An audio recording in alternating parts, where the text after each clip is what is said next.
Compañeros, buenas noches. Bienvenidos a este gran momento, a este gran evento en el PJ de General Alvear. Nuestro partido justicialista le da la bienvenida. Abre como siempre las puertas para todos, pero en esta noche en particular a Rodrigo Aguilar, Juan Carlos Villegas, a Roberto Rey y al resto de los compañeros y a Victoria, que desde la hora contada nos visitan esta noche en nuestra casa. Así que Rodrigo, bienvenido. Vamos para adelante.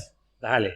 Bueno, gracias Gustavo. Yo, la verdad, primero que nada agradecerles que se hayan acercado a compartir un rato con nosotros y a compartir el programa, porque nosotros, como bien decía Gustavo, somos un programa de YouTube y un programa de radio que salimos. De paso, les pido que se suscriban, como siempre pedimos.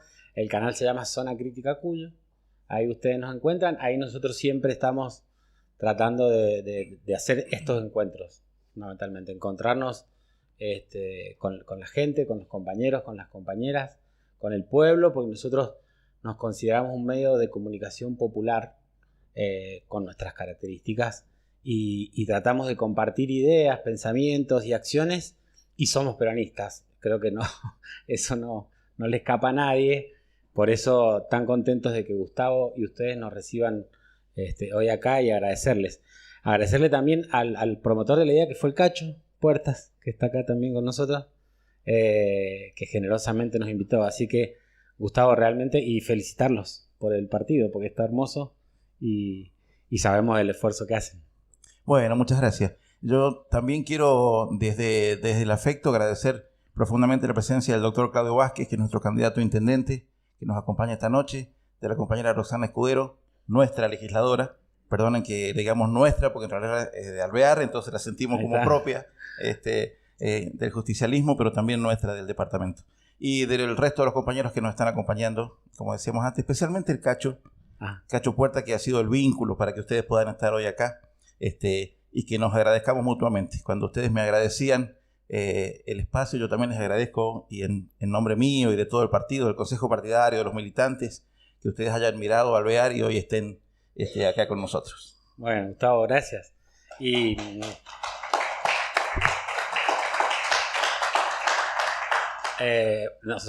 yo saludar a toda la oyentada, como le decimos, la teleaudiencia que está ahí y que hoy nos ven en un lugar raro, pero decirle que estamos muy cómodos, e invitarlos a todos a conocer Alvear y a conectarse con los compañeros. Nosotros hoy vamos a dejar los sitios de las redes, todo donde la gente puede sumarse y conectarse y seguir construyendo una red de comunicación popular y política que tanto nos hace falta. Y para no estirarla más, yo en primer parte he venido a presentar durante un pequeño ratito un poco la idea que nos atraviesa a nosotros y de la cual nos sentimos parte, que tiene mucho que ver con el lugar donde estamos, con el peronismo, pero sobre todo tiene mucho que ver con la manera en la que pensamos y en la que intentamos transformar el mundo. Y lo digo así tan explícitamente, lo de pensar y transformar el mundo, porque no entendemos el pensamiento, y la comunicación es pensamiento. No la entendemos sino en un afán de transformación, en un afán de buscarle una utilidad, de que sea una herramienta el pensamiento. No creemos en el pensamiento en abstracto, en el pensamiento científico, académico, que está separado de las necesidades del pueblo. Y desde ahí nos intentamos parar. Por eso la primera idea con Cacho fue hablar de pensamiento nacional y se amplió un poquito. Y precisamente nos preguntábamos qué es el pensamiento nacional y tratar de definirlo muy rápidamente, porque es de alguna manera nuestra posición política y nuestra posición, cómo nos situamos en la forma de ver las cosas y sobre todo de ver a nuestro país, a nuestra provincia y a cada uno de los departamentos y las localidades. Es decir, desde qué lugar nosotros miramos, desde qué lugar pensamos y desde qué lugar surgen las ideas sobre lo que nos pasa. A veces esto parece muy simple, en el sentido de decir, bueno, sí, pensar es tener ideas y demás. el problema que se plantea es que, para resumirlo, lo que nos pasa a los argentinos y lo que le pasa a todos los pueblos del mundo es que o pensamos o nos piensan. No hay un pensamiento abstracto, no hay un pensamiento neutral, no hay un pensamiento que no tenga que sea imparcial, no hay un pensamiento objetivo. O hay un pensamiento que elaboramos nosotros y está basado en algunos intereses, o nos piensan con pensamientos elaborados en otros lugares del mundo que responden a algunos intereses. Es decir, que el pensamiento es el conjunto de ideas sobre lo que nos pasa y sobre las cosas materiales y sobre las cosas simbólicas. Es decir, sobre nuestra producción, sobre nuestra educación, sobre nuestra salud, sobre nuestra comunicación, sobre las ideas y sobre las cosas materiales. Todo eso, ese conjunto que conforma la cultura entendida en un sentido amplio, no es una cultura de decir, bueno, el arte, la parte artística. ¿Vieron cuando dicen, hablan de cultura y hablamos solamente de la música, del teatro? No, eso es parte. La cultura también es la cultura del trabajo, la cultura de la producción, la cultura de la educación, de la salud. Todo eso es cultura. Las ideas que tenemos sobre eso, como decía, se posicionan desde un interés u otro, para poder explicarlo y, como decía, para poder transformarlo. Un compañero rescataba que el Che Guevara, que fue asesinado por el imperialismo norteamericano en Bolivia, rescataba una idea vieja que decía: hay que conocer el mundo para transformarlo. No tiene ningún sentido conocer el mundo para conocerlo y para que yo sea más erudito y demás. El mundo está para cambiarlo. El peronismo, esta pasión y estas ideas que abrazamos, nació en una transformación social, nació en el medio de una revolución social pacífica que dio vuelta a la Argentina como una media. Entonces, desde ahí aparece la idea de un pensamiento nacional. ¿Y por qué es nacional? Porque esta manera de mirar la cultura es nacional, porque se sitúa sobre intereses. ¿Y sobre qué intereses? Sobre los intereses de las mayorías. Argentina y Latinoamérica es una formación social que está construida sobre intereses y sobre el cruce de imperialismos. Es decir, primero fue el Imperio Español, que ustedes saben que vino, conquistó, hizo la conquista, y la colonia, que duró 300 años, es un imperio que está acá. Y mientras ese imperio está, después de cometer un genocidio tremendo, más de 80 millones de personas fueron asesinadas por el Imperio Español, comienza a surgir un pensamiento propio dentro de los propios españoles que habían venido y la cruza con los pueblos de acá, los famosos mestizos. Entonces, lo primero que se puede rastrear como pensamiento nacional son esos criollos que a partir de 1760 aproximadamente empiezan por todo el continente americano una lucha por la emancipación. Es decir, mañana es 9 de julio, esa lucha que empezó allá en Canadá, si se quiere, pensando en el continente, pero si vamos a pensar en algo más latinoamericano y demás, con un hito principal con las rebeliones de los pueblos originarios encabezadas por Tupac Amaru, y que va a continuar en Haití en 1806, cuando los negros se rebelan contra los franceses y en una revolución bastante sangrienta logran imponer su propio gobierno, su autogobierno, y bueno, va a pasar por Paraguay, va a pasar por un montón de lugares, pero va a llegar al 9 de julio de 1816 en Tucumán. Y ahí, como decíamos, esto del pensamiento nacional, se van a enfrentar y se van a juntar ideas distintas sobre qué es lo que vamos a construir. Ni hablar de Argentina, no existían las provincias unidas del sur. Es decir, y esas provincias también expresaban distintos proyectos. Por ejemplo, ustedes saben que la Liga de los Pueblos Libres del Sur, de Artigas, comandada por Artigas, que tenía influencia sobre Santa Fe, Corrientes y demás, y Entre Ríos, no va a participar del Congreso de Tucumán, porque tenía un proyecto que con la mayoría de los que estaban en Tucumán no cuajaba. ¿De qué tipo un proyecto social? El artiguismo y la Liga de los Pueblos del Sur adherían a la propiedad libre y a la libertad de las personas y que todos podían ser propietarios. Las propiedades comunales, incluso como herencia de los pueblos guaraníes, de las misiones jesuíticas guaraníes. Entonces el proyecto social de Artigas va a costar que cuaje en Tucumán.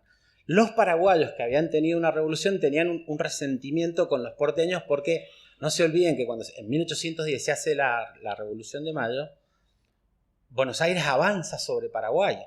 Entonces Paraguay desde ahí ya va a traer un sentimiento antiporteño. Piensen que después en la guerra, después de la independencia, siempre ese sentimiento y esa puja entre el interior y Buenos Aires va a existir. No así Bolivia, que Bolivia sí todavía es el Alto Perú y sí va a participar del Congreso de Tucumán. Y los otros que no van a participar, fíjense cómo se empieza a achicar. La Argentina, que nosotros creemos que estaba en Tucumán, no está el litoral, no está Artigas, no está Paraguay. Córdoba, por ejemplo, está en los dos lados. Córdoba, a través de Bustos, va a estar como siempre. Los pueblos del sur, desde Bahía Blanca, desde acá más o menos, esta línea que estamos ahora, hacia el sur, tampoco van a participar. Los pueblos mapuche y están, como hoy también, en conflicto con el Estado nacional, por lo tanto no van a acompañar. Pero interesante ahí, yo me quería detener en eso, porque se va a jugar una idea sobre qué es cómo nos tenemos que organizar. ¿Sí? Hay como varias guerras sordas ahí en el Congreso de Tucumán. Una es sobre qué modelo económico.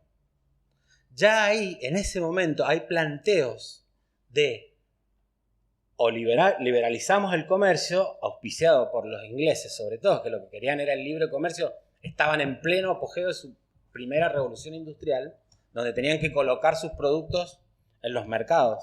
Entonces querían abrir el comercio de Argentina, de Sudamérica. Y los otros que vienen del interior, que van a empezar a decir, no, tenemos que cerrar un poquito ese comercio y desarrollar nuestra industria. Ya empieza Moreno, en 1810, ya empiezan a hablar, Belgrano, empiezan a hablar de una incipiente industrialización. Entonces ahí se van a enfrentar en el Congreso de Tucumán dos ideas, dos proyectos económicos. Dijimos que también se van a enfrentar dos proyectos sociales. La propiedad comunal de Artigas se va a enfrentar con los intereses que se estaban consolidando como pequeñas oligarquías, sobre todo en los puertos de Buenos Aires, con un agente secreto que está en Tucumán, que son los brasileros.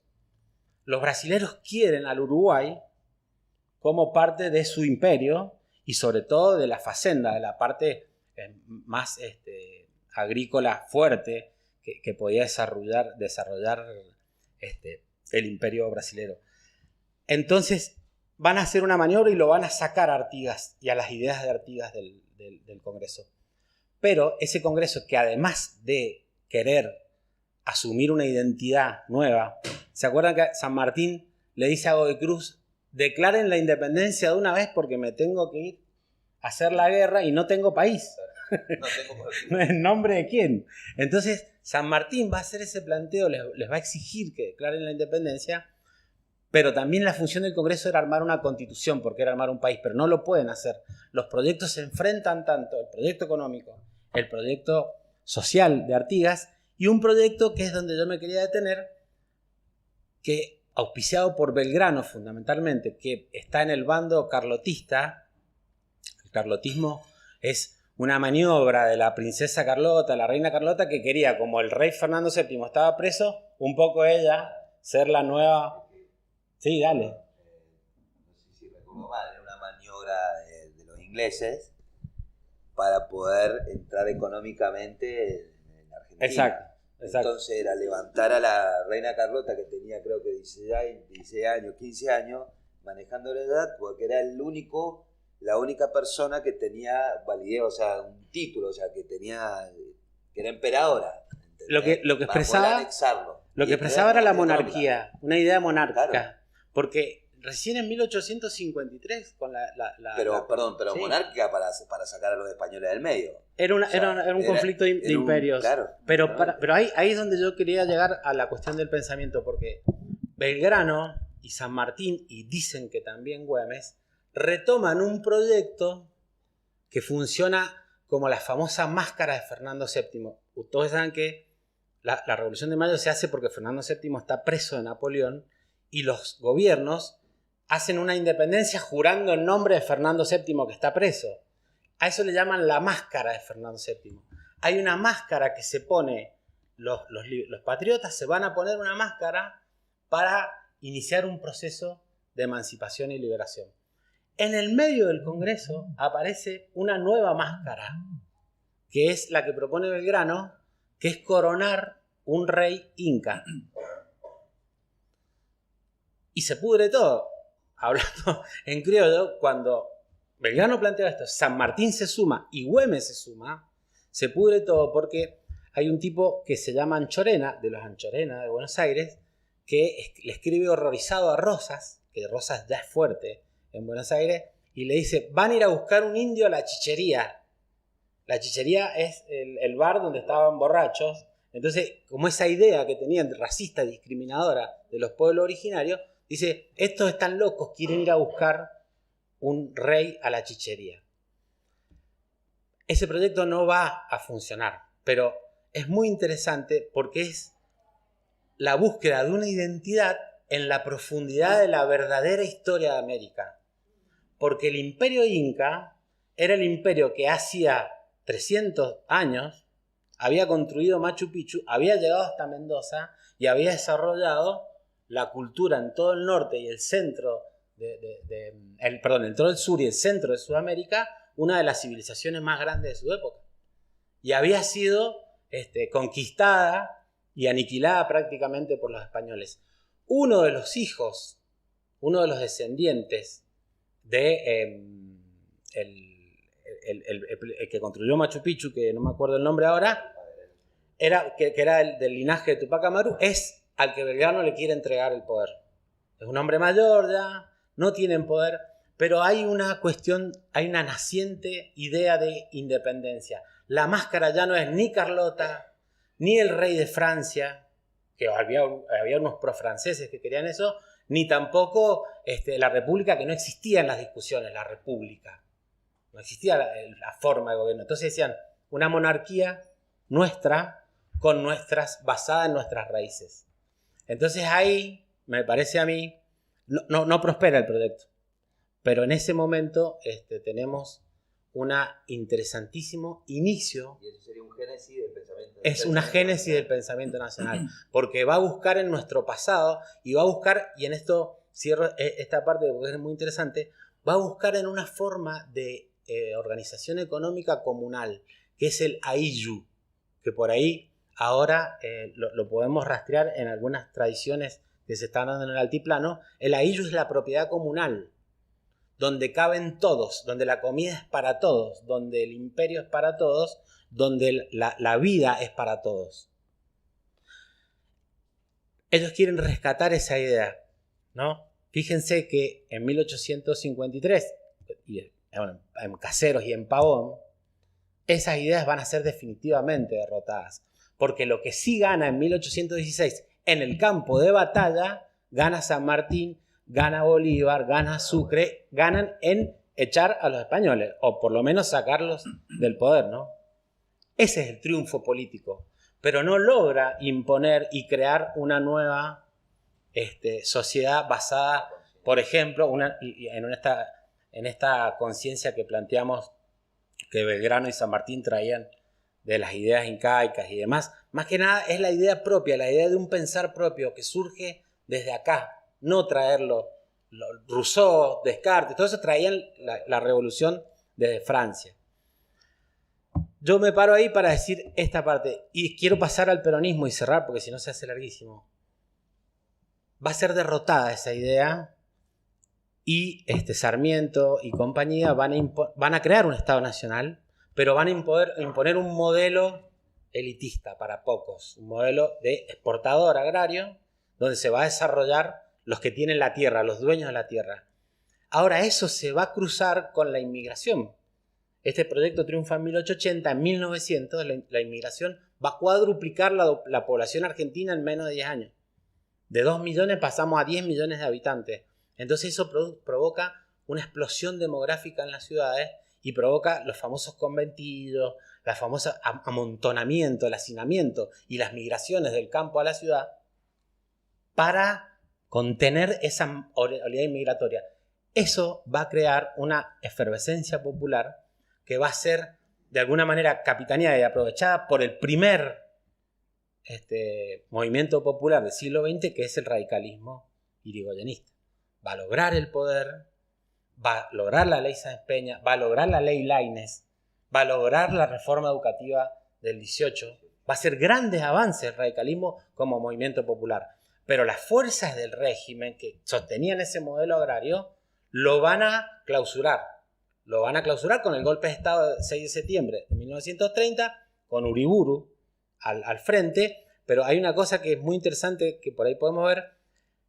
Irigoyen es producto de una campaña de calumnias y mentiras y todos, igual que la de Perón en el 55, igual que la de Cristina Kirchner en el 2015. La reacción conservadora los va a castigar a los tres. A Irigoyen le van a saquear la casa, imagínense. Y llamaban por los diarios, daban la dirección de la casa a ir a saquearle la casa a Irigoyen. Sin embargo, y ahí es donde empieza a resurgir el pensamiento nacional, el funeral de Irigoyen es un funeral inmenso, el primero de la historia argentina, donde las masas populares van a desbordar y van a ir al funeral de Irigoyen. Sin embargo, el régimen se sigue imponiendo y va a ser, hablábamos hoy con el Cacho, el pacto Roca-Runciman, por el cual le entrega la producción ganadera y le entrega la logística de transporte y ferroviaria a los ingleses. Es decir, le damos la carne y ellos nos dan los ferrocarriles. La típica que todos conocemos, le damos la materia prima y ellos nos venden. Bien, ese hecho va a provocar el enojo del radicalismo. ¿De qué radicalismo? El radicalismo popular. Y ahí van a ser forja. Scalabrini Ortiz, Jauretche, Delle Piane, un gran poeta, Homero Mansi, autor de los tangos hermosos. Esos tipos van a decir, esto no es el radicalismo, y van a crear un movimiento que incluso es subversivo. En el 1933, Jauretche encabeza una rebelión con armas en Paso de los Libres, en Entre Ríos, y por la cual se termina escapando a Uruguay. Es decir, igual que después lo que fue la llamada subversión, ¿no? Es ese Jauretche contra el régimen a favor de restaurar el radicalismo popular. Bueno, esa efervescencia, esas ideas se van a unir con la revolución peronista y van a lograr la institucionalización y el triunfo del modelo nacional y popular. Con todos los errores que nos pueden achacar a los peronistas, con todas las cosas que nos pueden decir que hicimos mal, que hicimos bien, que si estaban los lingotes de oro en el Banco Central no estaban. Lo concreto es que el peronismo, con esas ideas que traía del irigoyenismo, se nutre también de la izquierda, se nutre también de los conservadores. Hay muchos sectores conservadores que se van a sumar a este movimiento, pero los trabajadores, el movimiento obrero organizado, comandado por Perón, van a hacer una auténtica revolución. Y tan profunda va a ser esa revolución que para detenerla tuvieron que bombardear la Plaza de Mayo con 4.000 toneladas de bombas. 357 muertos en Plaza de Mayo para detener la revolución justicialista. Para detener, pero no, y ahí donde quiero volver a lo del pensamiento. El pensamiento nacional, con sus mejores hombres y mujeres, había logrado conquistar el poder, pero no solo el gobierno, sino la hegemonía. Había logrado las vacaciones, el aguinaldo, la industria nacional, que esto es fundamental. Había un tipo que decía, Churchill creo que decía uno de esos, sin industria no hay nación. Entonces, la Argentina no era una nación en la moneda, en el sello, en la bandera, pero hasta que no aparece la industria, y hasta que no aparece el movimiento obrero, y hasta que no aparece, ahí está la frase del 17 de octubre, la veía recién, Argentina no va a ser una nación, porque sus trabajadores van a ser esclavos. Entonces, esa revolución es tan grande, cala tan profundo en el corazón, que logra institucionalizar y hacer hegemónico un pensamiento nacional y popular para las mayorías. Y por eso va a ampliar derechos. La revolución fusiladora de 55 dice que el peronismo había cercenado los derechos. Al contrario, el peronismo había ampliado todos los derechos habidos para... Se hizo larga, pero bueno, hasta ahí quería llegar con esos dos hechos, que es la revolución, la independencia y la revolución justicialista, como base de nuestro pensamiento nacional. Gracias.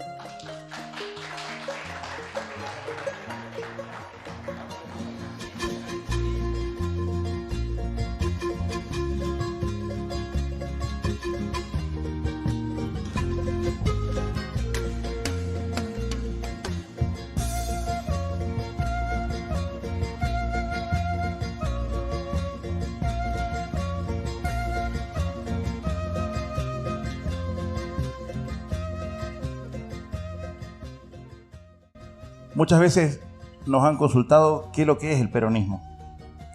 Y de las muchas definiciones y análisis respecto a qué es lo que es el peronismo, y retomando quizás desde el punto histórico donde lo dejó el compañero, me gusta repetir esa frase que dice que el peronismo es una historia de amor.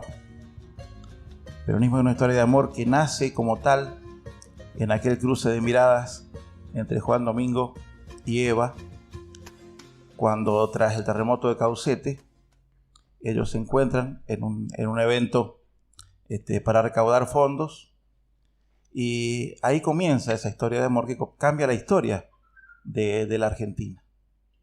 Esa historia de amor que después en el libro La razón de mi vida, Eva más de una vez no entiende por qué, estando Perón preso en la isla Martín García, ella esperaba sus cartas todos los días y esperaba cartas románticas, cartas de amor.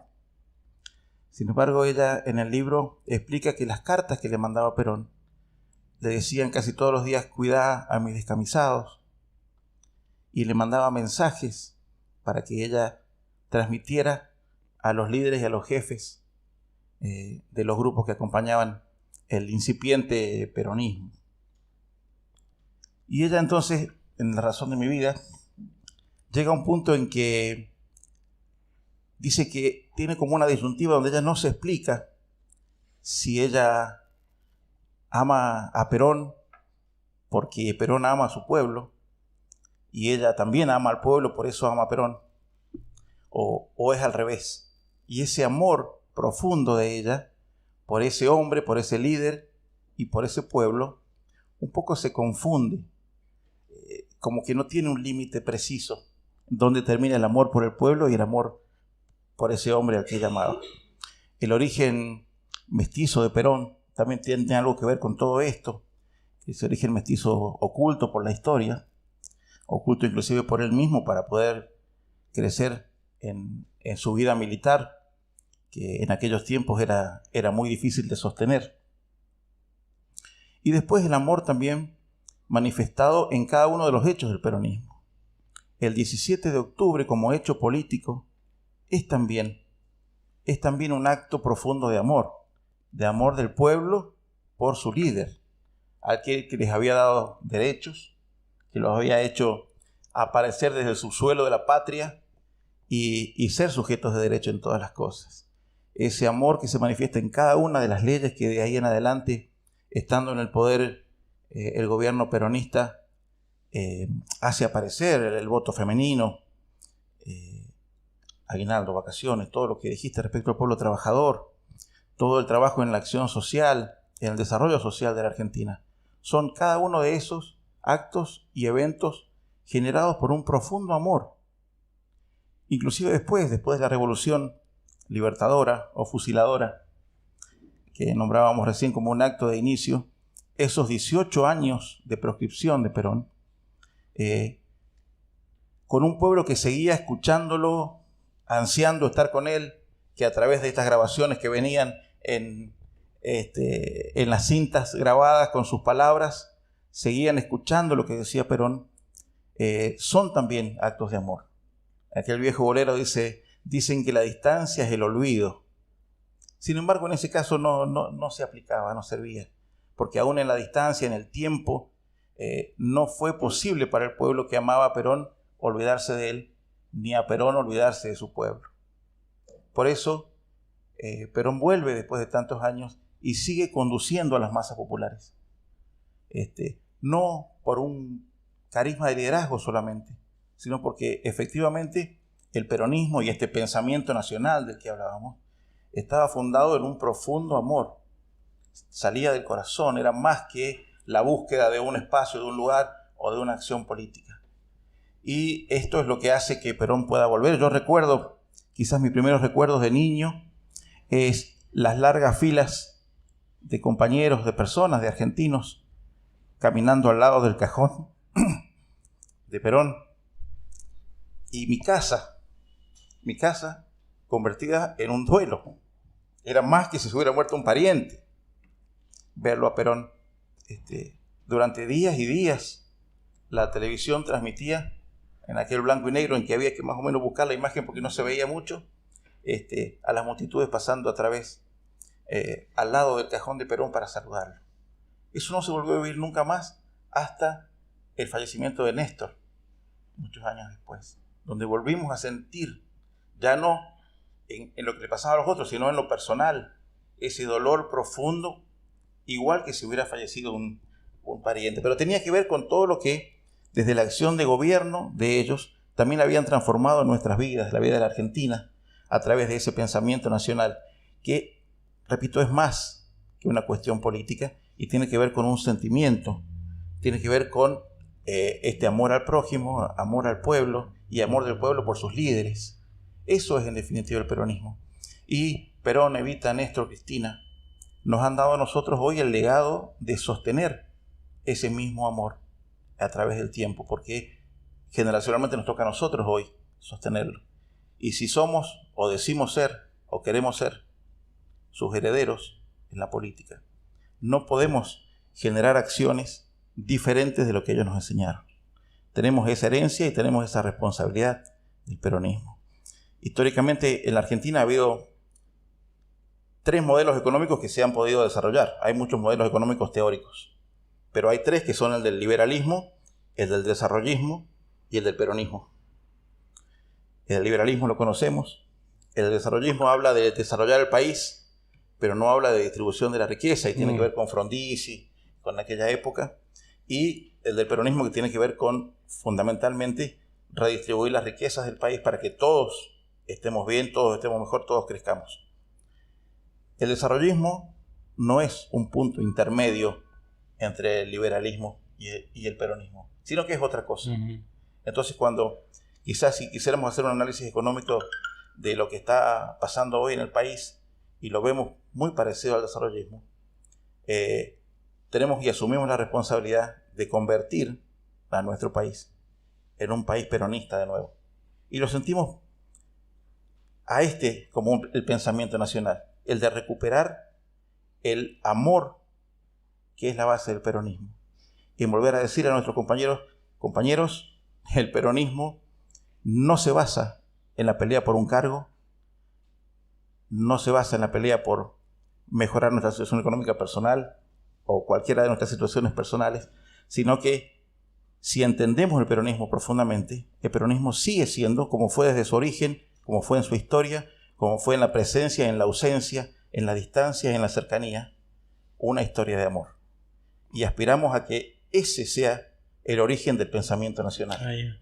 Un verdadero amor por el pueblo, desde los dirigentes del pueblo, del pueblo hacia sus dirigentes y de cada uno por nuestros prójimos, por nuestros conciudadanos. ¿Sabes qué? Yo lo último para completar eso que vos decís, es tan importante la relación entre revolución justicialista y pensamiento nacional que nos deja las 3 banderas que hoy son más importantes que nunca: la justicia social, la soberanía política y la independencia económica. Si las traemos desde el peronismo del pasado, las aplicamos hoy a la Argentina, yo creo que nos va a ir bien, ¿no? Es decir, es tan importante que nos trae una doctrina, yo no diría para siempre eterna, ni mucho menos, pero una doctrina muy válida para ahora. Justicia social, donde hay una necesidad y un derecho, soberanía política, que decidamos por nosotros, independencia económica con el FMI. No nos escondamos más. El clavo sobre la Argentina, el FMI, el acuerdo y la deuda que tomó Macri. Hasta lo dijo Massa los otros días, hasta que no resolvamos eso y lo saquemos para que no vuelvan nunca más, va a ser muy difícil reconstruir la Argentina. Entonces, esas son las cosas que nos dejó la Revolución Justicialista. Bueno, Cacho. Yo ¿puedo hablar sin el micrófono o tengo que hablar? Sí. Gracias. Yo, esto lo pensamos con el Rodrigo. ¿Por qué hablar del pensamiento nacional? Porque saben que lo voy a emparentar mucho.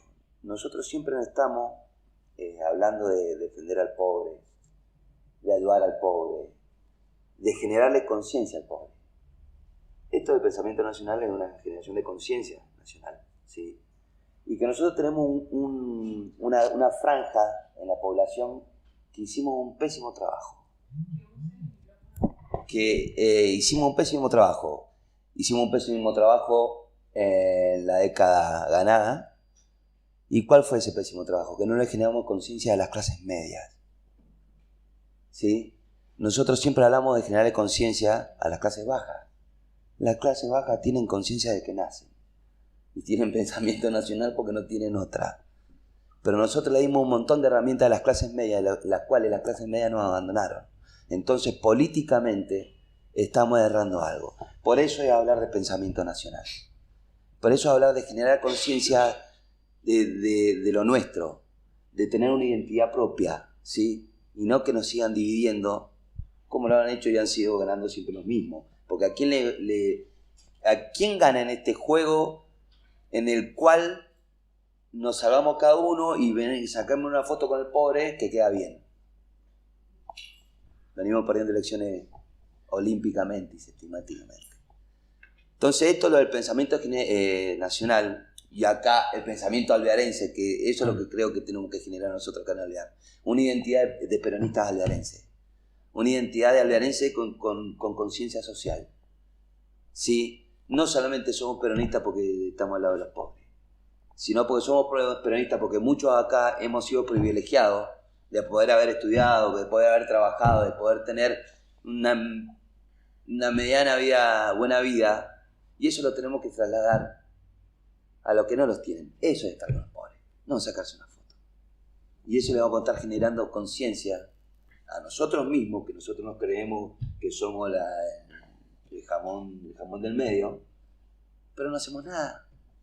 En serio, muchachos, les digo, y muchachas, no creo que estamos haciendo algo para generar una conciencia alvearense, una identidad. El decir, soy peronista de Alvear. ¿Y por qué? Por esto. No generamos hechos políticos, compañeros. Entonces yo creo que con toda esto parece derrotista, pero es todo lo contrario. Porque yo ahora les digo la verdad, yo sí tengo esperanza que podemos ganar. ¿Saben por qué? Porque no nos podemos equivocar más. Es imposible equivocarse más. Entonces yo creo que la inercia nos va a llevar, no sé si a ganar, pero yo sí creo que vamos a hacer una excelente elección. En serio se lo digo. Y bueno, y muchas gracias, Rodrigo, a ver qué sigue Juan, el otro. Vicky, Robert, al Claudio, que siempre hace la segunda a morir, y a la Roxy, que también. Y muchas gracias también. Vale. Gustavo, muchas gracias.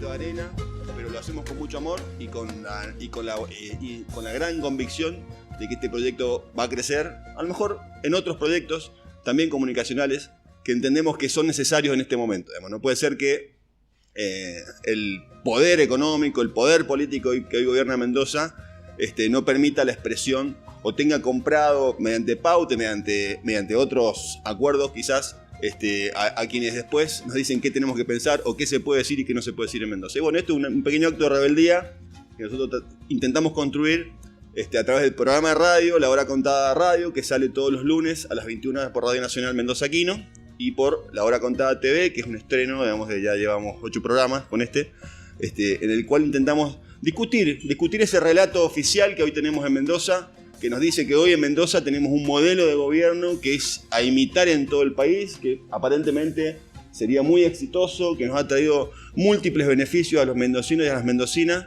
y que hemos escuchado dirigentes muy importantes del oficialismo provincial y de los distintos departamentos decir que esto se debería imitar a nivel Argentina y que esto realmente hay que cuidarlo, este modelo, y que no tiene que cambiar. Bueno, nosotros vamos a ver cuáles son los resultados concretos que tenemos en Mendoza después de 8 años de gobierno de Cambia Mendoza, o podríamos decir de hegemonía cornejista. Entonces, hemos tenido una presentación, vamos a ir pasando unos cuadritos.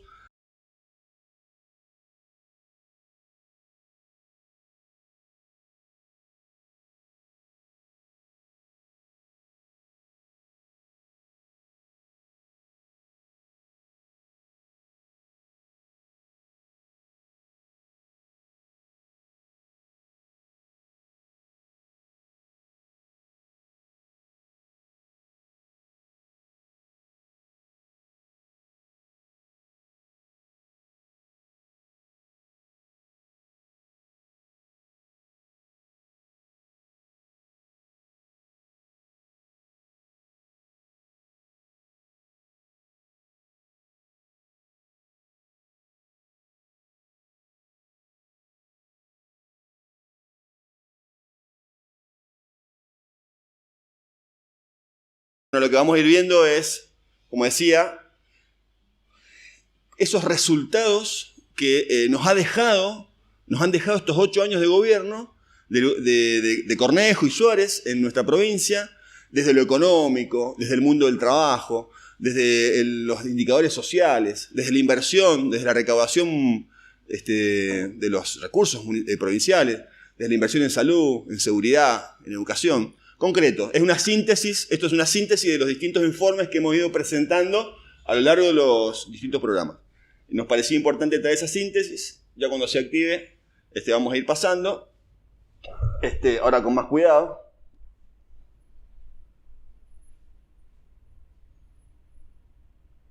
Bueno, no se preocupen que ese cuadrito que está ahí lo vamos a ir explicando.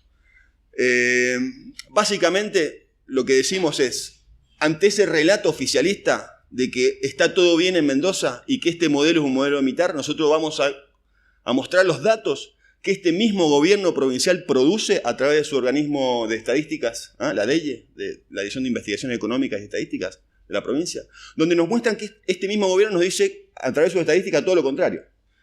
Estamos comparando en este caso el Producto Bruto Geográfico de Mendoza, el año 2015 lo tomamos como año base porque es el último año donde no gobernó Cornejo, el último gobierno del justicialismo, contra el 2021, que es el último año que tenemos información económica en Mendoza.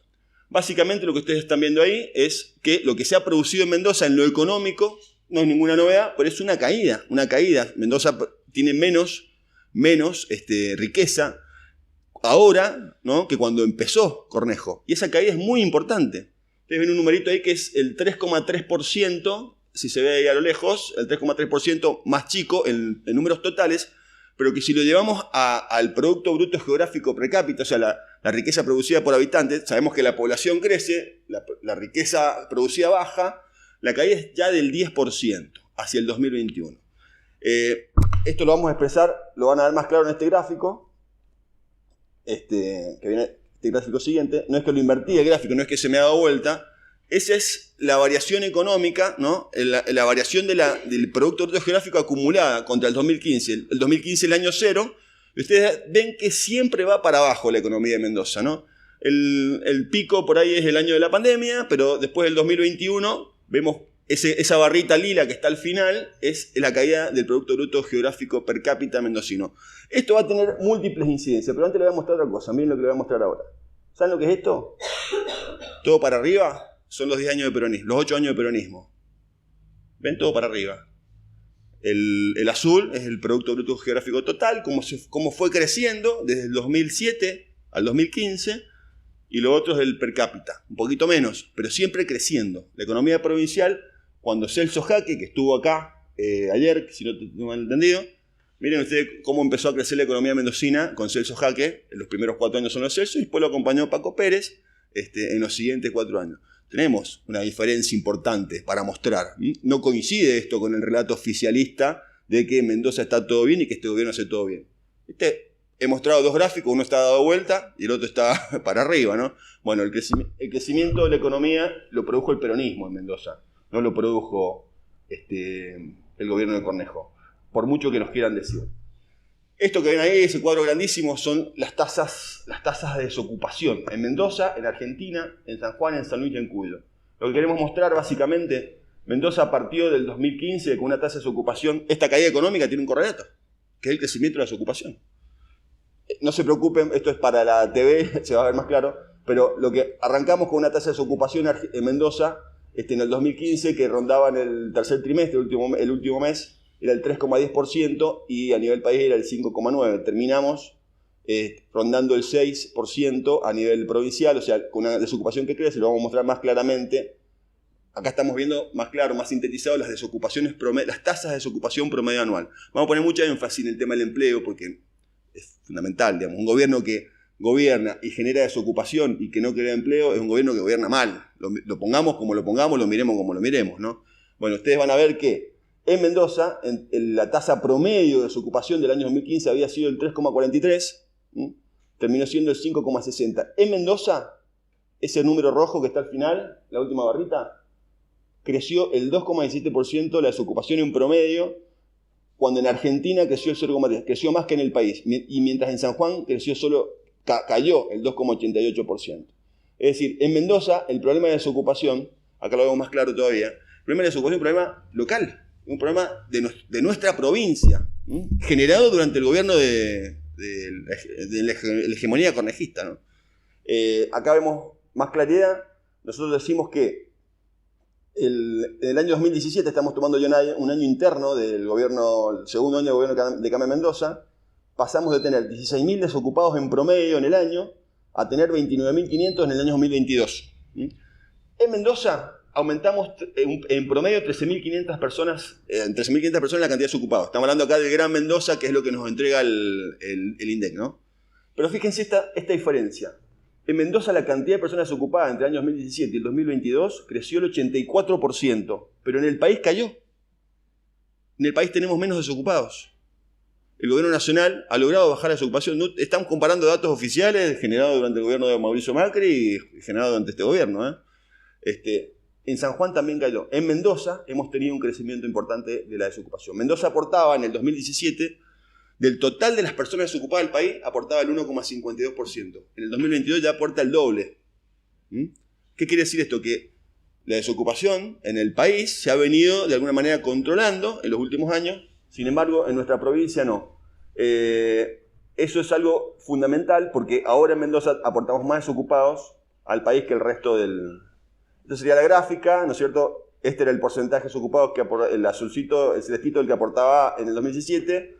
El 22 aportamos esta otra barrita que es más grande. Lo mismo pasa cuando comparamos con San Juan. Y aquí, bueno, seguimos viendo el tema de las tasas de desocupación, cómo ha seguido creciendo. Básicamente, la tasa de desocupación de Mendoza equivalía en el 2017 al 46% de la desocupación nacional, hoy equivale al 82%. Eso nos indica que, como decimos, esta caída de la actividad económica en la provincia genera efectos locales muy importantes. Insistimos, no solamente el problema lo tenemos con las personas desocupadas.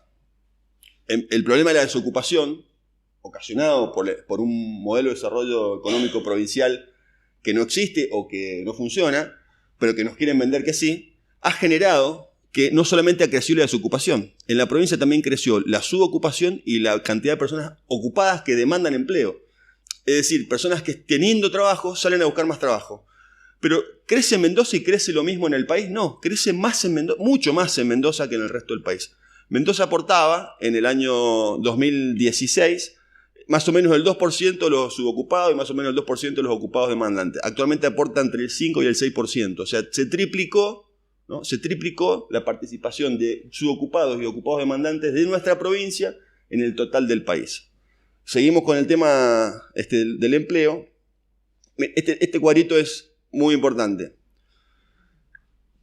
Nosotros cuando decimos personas con problemas de empleo nos referimos a personas que o son desocupadas, o son subocupadas, o son ocupadas pero demandan empleo. ¿Saben lo que pasó? La cantidad de personas que están en alguna de esas condiciones en nuestra provincia entre el año 2016 y el 2019, mientras gobernaba Alfredo Cornejo, creció un 190%. Se triplicó. En el país creció un 30% mientras gobernaba Macri. O sea, creció en el país. Pero en Mendoza creció 6 veces. En el país creció un 30%. ¿Sabe qué pasó durante el gobierno de Fernández? En el país cayó la cantidad de personas que son desocupadas, subocupadas o ocupadas demandantes. ¿Sabe? El 15% que hay en el país. ¿Sabe qué pasó en Mendoza? Se mantuvo igual. Lo que ve el 1% de diferencia con la... O sea que estamos viviendo prácticamente en Mendoza como si estuviera gobernando Macri, para decirlo desde el punto de vista del empleo y el desempleo. No hemos notado la diferencia. O sea, no se nota porque hay un gobierno provincial que no genera políticas para el desarrollo económico. O que si las genera para ciertos sectores y nada más. Esas barritas más o menos comentan lo mismo. ¿Qué más ha pasado en nuestra provincia con el tema del mundo del empleo? Datos concretos que se obtienen de cuando uno ingresa a las páginas de la dirección de la DEIE provincial, puede ubicarlo fácilmente. Ha crecido el empleo no registrado, el empleo negro. ¿Saben qué ha pasado en Mendoza? Entre el año 2015, como tenemos datos, los ponemos, y el 2019, o sea, cuando empezó el gobierno de Cornejo, cuando terminó, perdimos 31.000 asalariados, ¿no? Después hemos recuperado, alentado un poquito por la recuperación económica nacional, pero seguimos todavía en Mendoza por debajo de lo que teníamos cuando se fue Paco Pérez. Tenemos menos personas asalariadas en Mendoza actualmente que cuando se fue Paco Pérez. Pero ¿qué además ha pasado? Lo que se ha recuperado, en realidad, se ha recuperado empleo en negro. O sea, hoy por hoy, si se ha crecido en algo, se ha crecido en empleo negro. Si bien la totalidad de los asalariados es menor, además, dentro de esa menor cantidad, se ha perdido una mayor cantidad de trabajadores asalariados registrados, o sea, empleo de calidad, que te da derechos laborales, que te da obra social, que te da carrera laboral, que te da un salario, que tenés convenio colectivo, que lo puedes pelear. Bueno, pasamos de tener un 35% de trabajadores no registrados a tener un 42% ahora, pero con muchos menos trabajadores registrados. O sea, ¿qué queremos decir? Tenemos menos trabajo, menos empleo y empleo de menor calidad. Esto es un resultado concreto del gobierno desde la hegemonía cornejista, podríamos decir. Esa barrita lo explica mejor. La primera barra, la parte lila es el trabajo en negro, digamos, y la parte celeste es el trabajo registrado. Ustedes ven que al final, estamos comparando 2015 es la primera, con 2022 la última. Ven que se cae hacia el 2019, se cae, la totalidad de los asalariados son menos, ¿no? Pero crece la cantidad, la lila, y al final crece un poquito de nuevo la cantidad de asalariados, pero no llega a ser igual que el 2015, con una población mayor, pero la parte lila es mayor que en el 2015. Eso es como para quienes lo están viendo por YouTube ahora, lo puedan ver un poquito mejor. ¿Qué ha significado esto? Esta caída económica, este aumento del desempleo, este aumento de la no registración laboral. Lógicamente, ¿qué puede significar? 105.000 pobres más. Cuando Cornejo empezó, datos de ellos, estoy hablando de datos propios de la dirección de la DEIE, ¿no? Datos del gobierno provincial. Cuando Cornejo empezó, el promedio de personas pobres, o sea que sus ingresos, el ingreso de sus hogares no era suficiente para alcanzar el valor de la canasta básica, la canasta total, era de 313.000 personas. En el año 2022 fue 418, o sea, tenemos 100.000 personas más pobres solo en el Gran Mendoza. Podemos estar hablando a lo mejor de 150 o 180 a nivel provincia. Imaginémoslo lo que son 180.000 personas, ¿no? Es mucha gente, muchas personas que han caído por debajo de la línea de pobreza. También se duplicó la indigencia en Mendoza durante la hegemonía cornejista. Hoy tenemos más personas que ni siquiera pueden cubrir el valor de la canasta alimentaria. Esto es un fenómeno nacional y hemos tenido durante el gobierno de Macri un aumento de la pobreza, pero esto es un fenómeno también muy provincial. Falta de proyectos, falta de política pública para combatir, para generar desarrollo económico, para generar empleo, para incluir, para garantizar la justicia social. Este dato, ustedes fíjense, es contundente, ¿no? 100.000 personas, y los que por ahí dimensionamos lo que significaría, digamos, esa cantidad de personas, estamos hablando de, no sé, de 3, 4 estadios mundialistas llenos, ¿no? ¿Vieron cuando uno ve los partidos de fútbol que ve el estadio mundial? Bueno, más de personas más pobres, ¿no? Este es el resultado concreto del gobierno de Cornejo. Cosas que por ahí cuesta encontrarlas en los medios de comunicación. Uno lo que encuentra por ahí en las noticias es, bajó la pobreza en Mendoza. Claro, a veces baja de un mes al otro. Te cuenta cuando bajó ese mes, pero no te cuentan la película completa. Que es lo que va pasando, ¿no? Esa gráfica expresa al cuadro anterior. El rojo son los indigentes. Fíjense que la suma total, rojo más lila, esto es 2016, al inicio del cornejismo, de la hegemonía cornejista, como decimos nosotros, y esto es año 2022, o sea, el año pasado, ¿no? Porque tenemos el año completo. Otro de los efectos concretos, y aquí vamos a empezar ya como a entrar en el cierre. Otro de los efectos concretos de 8 años de hegemonía cornejista u 8 años de gobierno de Cambio Mendoza. La caída de la recaudación provincial. Nuestra provincia, que tiene menos actividad económica, recauda también menos impuestos. Si recauda menos impuestos, tiene menos recursos. Si tienes menos recursos, vamos a ver qué pasa cuando tenés menos recursos en un gobierno provincial. Lo que estamos viendo acá es la comparación, ¿no es cierto? Ahí está destacado lo lila y lo negro. La comparación de cómo variaron los recursos corrientes provinciales, o sea, todo lo que le ingresa al Estado, ¿no? De manera habitual, ¿no? Podemos ver en lila los de origen provincial y abajo los de origen nacional. Fíjense que entre el 2015 y el 2019 los recursos corrientes de origen provincial aumentaron, quizás por debajo de la inflación, perdieron valor adquisitivo, pero aumentaron más que los recursos corrientes nacionales. O sea, lo que le aporta a la nación por coparticipación y otros fondos que llegan de manera automática a la provincia, durante el gobierno de Macri, la provincia recaudó más, aumentó más su recaudación que la nación.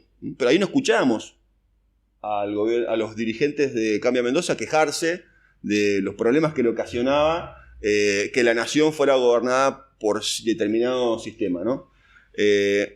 Durante el gobierno de Alberto Fernández ha pasado todo lo contrario. Ha crecido mucho más. Estos son también datos oficiales. Uno entra a la página del Ministerio de Hacienda, los busca, saca las cuentas y están ahí. Durante el gobierno de Alberto Fernández, los recursos de origen nacional entre el 2019 y el 2022, que es el año pasado, crecieron un 322% contra un 211% que crecieron los recursos corrientes de origen provincial. ¿Qué significa esto? Que Mendoza es más dependiente hoy de los recursos nacionales. O sea, ha perdido autonomía financiera el Estado provincial. En el 2015, la nación aportaba el 52% de los recursos, ahora aporta el 56%. Muchas veces, las posiciones políticas, un gobierno provincial no solamente hay que medirlo por cómo hace su gobierno, que ya sabemos que estamos diciendo cuáles son los resultados, sino también cómo se alinean nacionalmente, porque lo que pasa en la nación afecta también a la provincia. Entonces, la verdad que los alineamientos políticos que hemos visto de parte del gobierno provincial han sido normalmente bastante dudosos, porque generalmente se han alineado a apoyar modelos nacionales que no son los que mejor con los que mejor le va a la provincia, ¿no? Cuando apoyaban al gobierno de Mauricio Macri nos decían que están apoyando, pidiendo el voto para el presidente que nos estaba generando un desfinanciamiento en la provincia, ¿no? Cortito, ¿qué queremos decir con esto? Y esta caída económica, esta caída también de la recaudación provincial, ¿qué es lo que significa? Menos gasto público, o sea, menos inversión en educación, menos inversión en salud, menos inversión en seguridad, etcétera, etcétera. Sintéticamente, la inversión educativa, la Dirección General de Escuela, perdió entre el año 2014, no tomamos acá 2015 porque el 2015 no tuvimos presupuesto. En ese momento el oficialismo actual decidió no acompañar al gobierno provincial del momento con la votación de la ley de presupuesto, nos dejaron sin presupuesto, por lo tanto tenemos el 2014. En el 2014 la Dirección General de Escuela se llevaba el 27% del total del gasto provincial. En el 2023, este año, por esta ley de presupuesto se lleva el 19%. Eso es un 8,3% menos en el total del presupuesto. ¿Eso equivale, ¿sabe a cuánto? 70.000 millones de pesos menos que el Estado provincial gasta, si gastara lo mismo que gastaba en el 2015, si participara la educación. Escuchemos a veces el discurso que se rajan las vestiduras, se vuelven locos cuando hablan de educación y que la educación, que nos importa la educación, pero cuando tienen que gastarla, en educación no la gastan, la recortan, la sacan de la educación. Castigan al personal docente, castigan a los estudiantes, a toda la comunidad educativa porque desfinancian el mantenimiento de la escuela, etcétera, etcétera. No lo voy a contar yo, pero lo sabemos. Pero esto también es un resultado concreto. Una caída concreta de la inversión pública provincial en materia educativa. Ahí está explicado después, que le interese. Nosotros después siempre sacamos un artículo explicándole en detalle, ¿no? Para acompañar después las presentaciones. Cómo ha caído la dirección de enseñanza básica, la enseñanza de jóvenes y adultos, una de las más castigadas. Cómo van perdiendo horas cátedra, cómo se van perdiendo instituciones educativas, cómo se va perdiendo espacio para la enseñanza, ¿no? Y también cómo van perdiendo dignidad salarial los docentes, ¿no? Bueno, ninguna novedad. Dentro del sistema, dentro de la desinversión en educación, ¿quiénes son los más castigados? Los docentes. Los docentes, el gasto en personal de la dirección de educación representaba el 23%, de ese 27% que dijimos que tenía la DGE en el 2014, del 27 al 23 se lo llevan los docentes. Ahora se llevan solo el 16% los docentes. O sea, hay un 7% menos del gasto total de la provincia que va a gasto en personal docente, menos docentes, sabemos que es menos educación. No hay forma de hacer mejor educación con menos docentes, claramente. Estamos hablando de 60.000 millones menos. Esa franjita lila que se ve ahí, la torta azul completa es todo el gasto provincial. El celeste primero es el gasto en la dirección de educación de la DGE. La lila es la que no le están poniendo ahora. ¿Ah? Así se ha reducido la inversión en educación. Lo mismo ha pasado en salud. En salud tenemos que, para ser también sintético, el total de los hospitales de Mendoza, todos los hospitales juntos se llevaban el 8,55% del gasto provincial. Ahora se llevan el 7,28%. Son 10.000 millones menos que se gastan en los hospitales. Si sumamos todos los hospitales, acá el enfermero argentino se llama el de Alvear, ¿sí? Bueno, dentro del total de los hospitales, sumamos al Noti, Central, todos, bueno, ahora se llevan 10.000 millones menos. Lo mismo pasa con los centros de salud. Se llevan la totalidad de los centros de salud. Los centros de salud participan en el presupuesto como las áreas departamentales de salud. Uno los puede encontrar. Se llevan 5.000 millones menos. O sea, hay una desinversión. Uno cuando querés ir al médico y no hay un pediatra, no hay un cardiólogo, no hay un dermatólogo, tiene que ver con este modelo de Mendoza que no funciona, que genera estos resultados. Por mucho que nos quieran contar y por mucho que nos quieran decir. Lo mismo ha pasado con la seguridad. La seguridad se llevaba el 8,8% en el 2014, hoy se lleva el 5,38%. Cuando vemos que hay menos policía, que no hay cámara, que crece el delito porque no hay prevención, también tiene que ver con un modelo de gobierno provincial que por mucho que nos quieran contar que es maravilloso, en lo concreto tiene estos resultados concretos. Esta es la realidad. Esto es lo que se puede extraer inclusive de los propios números que ellos muestran. Recién hablábamos con Claudio. Perdón. Hace un mes ya tuvimos elecciones en Mendoza. Parte del relato es habernos querido contar que el gobierno provincial recibió el apoyo, que ganó las elecciones, que tuvo un resultado maravilloso, un resultado electoral maravilloso. Nosotros, es muy largo de seguirlo profundizando ahora, pero nosotros hicimos también en uno de los últimos programas un análisis del resultado electoral, de las PASO. Yo quiero decirles algo. Cornejo sacó la lista de Cornejo, la lista oficialista, porque la lista de Petri no era oficialista. Era una lista opositora dentro del Cambio en Mendoza. Cornejo, la lista oficialista. El votante que dice estoy de acuerdo con este gobierno, fueron 256.000 personas. ¿Saben cuántas personas habían habilitado para votar? 1.488.000. ¿Sabe qué significa eso? Que solo lo votó el 17% a Cornejo. Solo lo votó el 17%. 17 de cada 100 personas votaron a Cornejo. Si nos cruzamos 10 personas en la calle, 8 están en contra. Y 2, casi 2, más o menos, están ahí, lo avalan. Casi 2. Son una minoría. Son una minoría que gobierna hoy a Piacere, nuestra provincia, que ha hegemonizado el manejo de la justicia, los órganos de control, la legislatura. Pero son una minoría. Y una minoría bastante pequeña. Con Claudio recién comentábamos ante eso, ¿cuál es el rol? ¿Qué nos toca? ¿Qué tenemos que hacer los peronistas en este momento? Y a mí, Claudio, me gustaría que... Disculpa que me hice un poco larga la exposición, bueno, pero me gustaría escucharte. En realidad que ver los números es lo que nosotros vemos todos los días en la realidad. Es decir, vos decís, el 7% menos en educación en la provincia, bueno, nosotros no vemos ese número porque no lo buscamos en las redes, pero sí vemos en Alvear cómo se caen los techos de la escuela, las paredes, no tienen calefacción. Hoy visitás los parajes y no tienen ambulancia, hay un solo enfermero, hay lugares que ya no son atendidos, ¿no? Es decir, va una sola vez por semana un médico, los recorre y recorre algunos, otros no, ya no ingresa.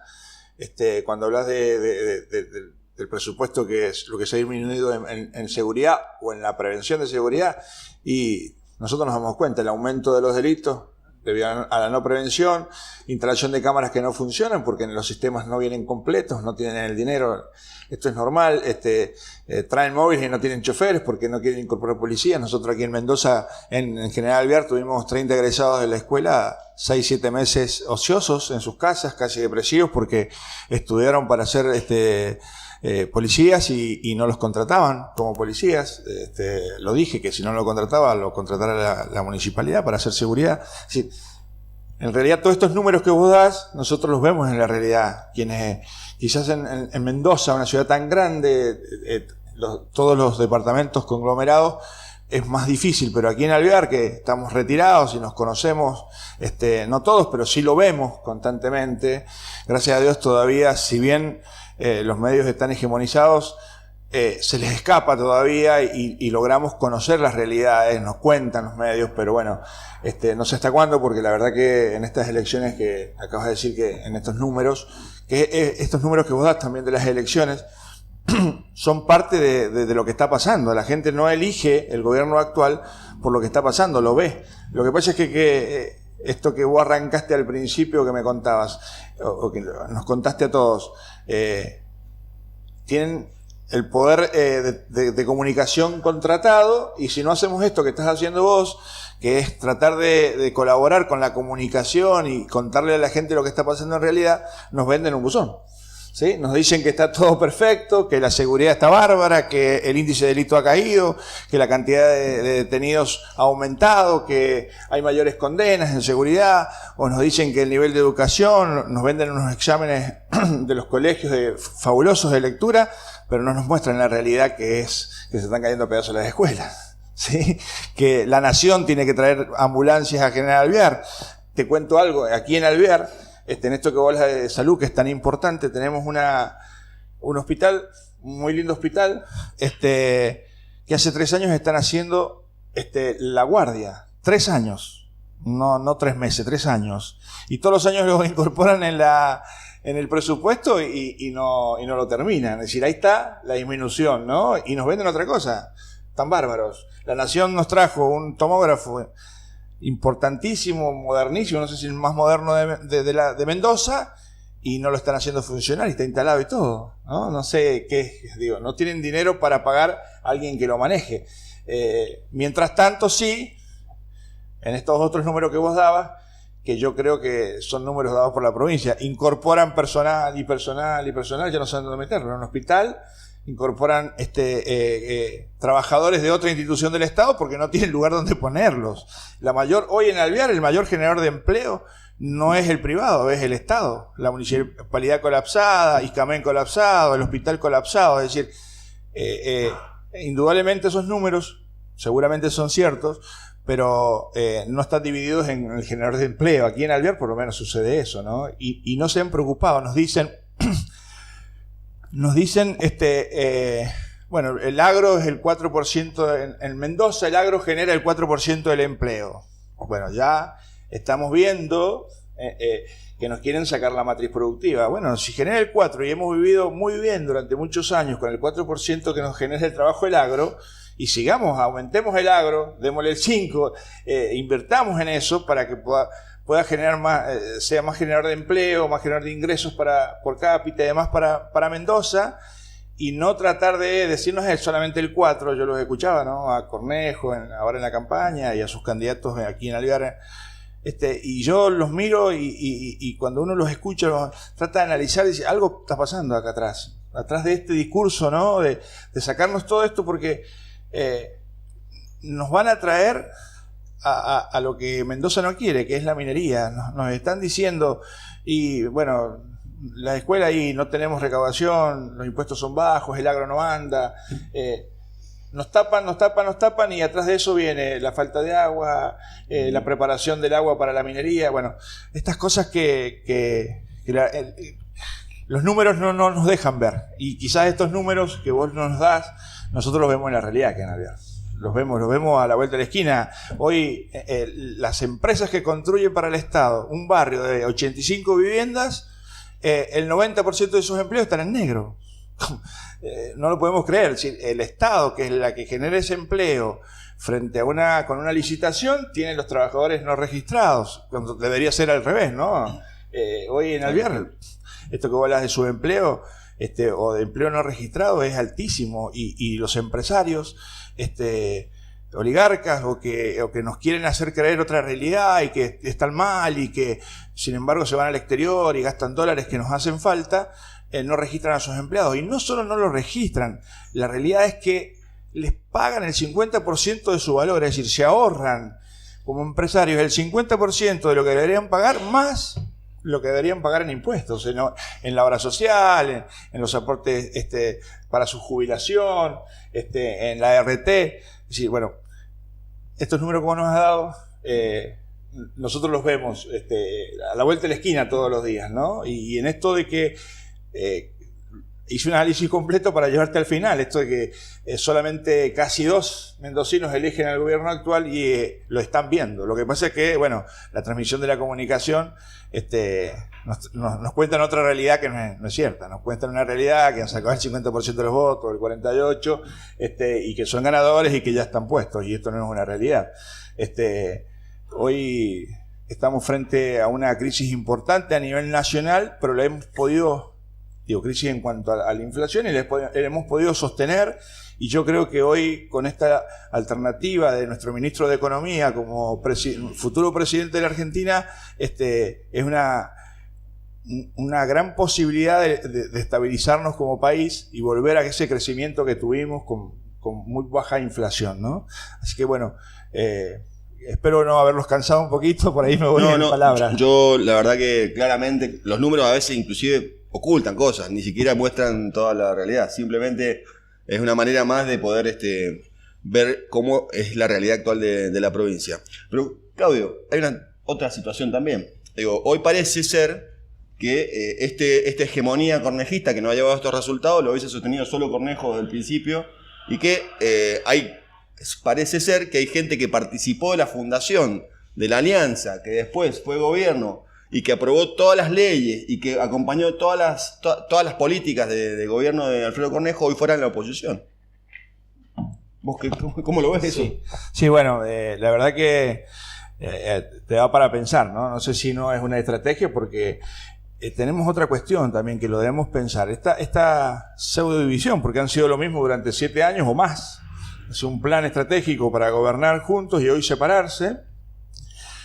Pero veámoslo un poquito más allá. Si hoy la legislatura de Mendoza tiene la mayoría, pero no la mayoría absoluta, ¿sí? Uh-huh.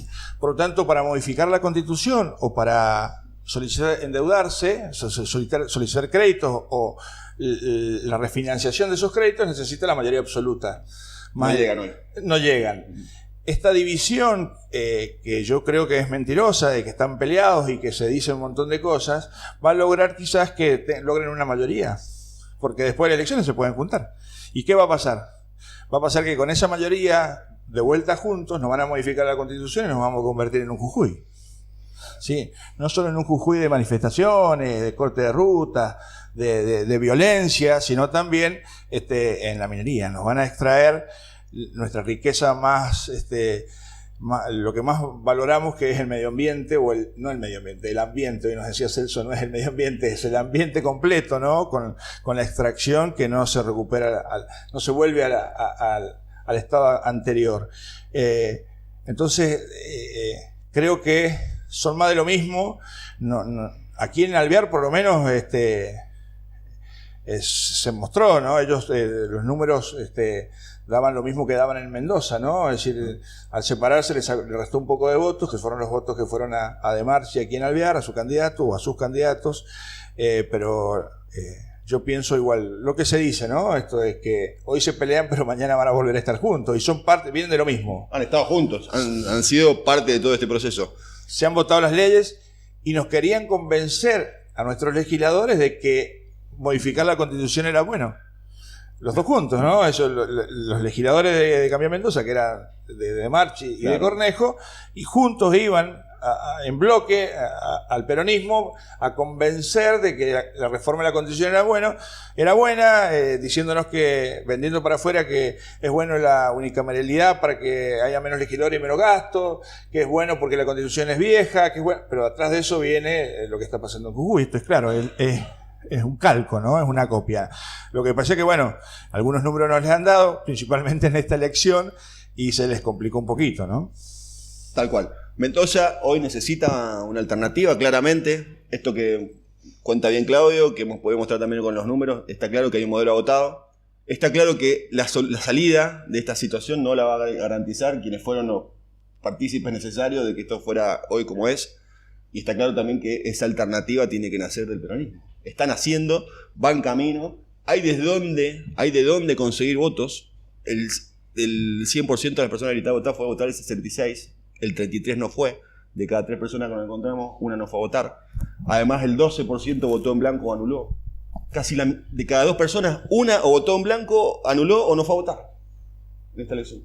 Tenemos un desafío. Yo lo escuchaba a Cacho recién, que nos va a ir bien esta elección, y claro que nos va a ir bien, porque tenemos una elección nueva. Hoy, borrón y cuenta nueva, una elección nueva. Y ayer nos visitó Celso Jaque de Malargüe y él nos dijo, sí, un gobernador que varios le repetían, fuiste el gobernador que más escuelas hiciste, que más hospitales construyó, es decir, que a pesar, bueno, él venía de como nosotros, del sur, donde las necesidades son amplias, y él se acordaba, fuimos esta semana a La Mora, un paraje que está distante acá 80 kilómetros de Alvear, una escuela de 6-7 alumnos, y lo recordaban en un acto a Celso, ¿no? Porque había bajado un helicóptero a inaugurar la escuela y a reabrir la escuela que el gobierno anterior había cerrado. ¿Sí? Bueno, estas son las cosas. Bueno, y él nos decía, yo arranqué con el 5% de intención de voto y gané la elección y fui gobernador. Entonces, creo que esto de que, bueno, que sumamos, y bueno, fue una interna llamada Paso, donde todos participamos. Ellos tienen la hegemonía en la comunicación, tienen la hegemonía en lo económico, tienen el capital, pero lo que más tenemos nosotros es el corazón y las zapatillas, por eso nos va a ir más que bien, y esos números van a volver a ser los que tenía Celso o el Paco en su gobierno, ¿no? Nunca mejor dicho. Muchas gracias.